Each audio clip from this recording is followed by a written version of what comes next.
Invasi Mongol pertama pada tahun 1274. Untuk melancarkan invasi ke Jepang, Kubilai Khan membutuhkan kapal dan pelaut. Bangsa Mongol terkenal sebagai petarung darat yang hidup di padang rumput.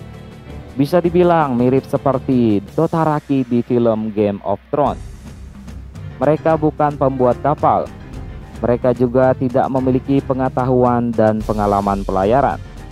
Oleh karena itu, Khan memerintahkan Raja Korea untuk membangun 900 armada kapal perang dan melatih pasukannya untuk dapat mengoperasikan kapal. Tidak hanya itu, untuk menyuplai pasokan makanan pasukan di laut, ia juga memerintahkan area luas di semenanjung itu ditanami dengan padi.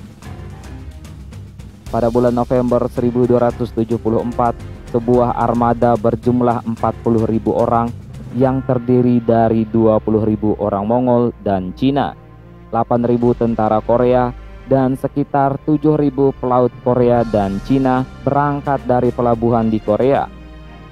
Armada itu menggunakan 300 kapal besar dan sekitar 400 hingga 500 kapal kecil. Armada Kubilai pertama-tama menyerbu beberapa pulau kecil di lepas pantai Kyushu, memusnahkan garnisun Jepang, dan kemudian pada 19 November mendarat di Hakata dan Imazu di Kyushu. Berbekal busur besar, pasukan Kubilai Khan mampu mendominasi pertempuran melawan para samurai.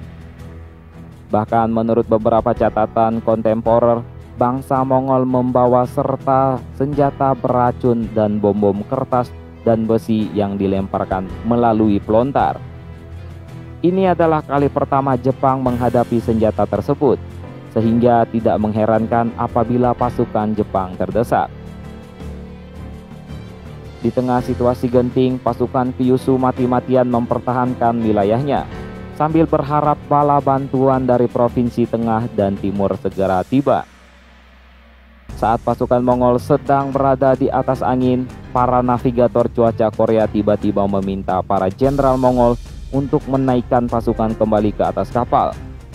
Mereka telah memperkirakan kedatangan badai yang dapat mengisolasi mereka di pulau itu apabila tak segera berlayar.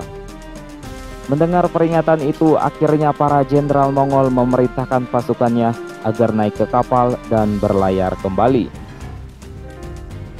Namun keputusan itu nampaknya terlambat karena badai telah mengamuk dan menenggelamkan sebagian kapal-kapal Mongol yang mencoba kembali ke daratan Korea.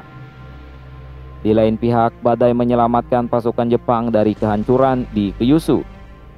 Pada siang harinya, mereka melihat orang-orang di armada musuh keluar dari teluk karena kapalnya tenggelam di laut terbuka selama badai. Mereka kemudian ditangkap dan dibawa ke Mizuki untuk dieksekusi. Menurut beberapa catatan, 200 orang hilang.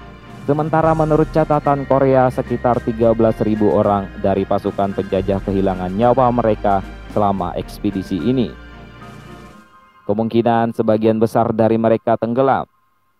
Invasi Mongol telah gagal dan sia-sia, pasukan Kublai kembali ke Korea dengan tangan hampa.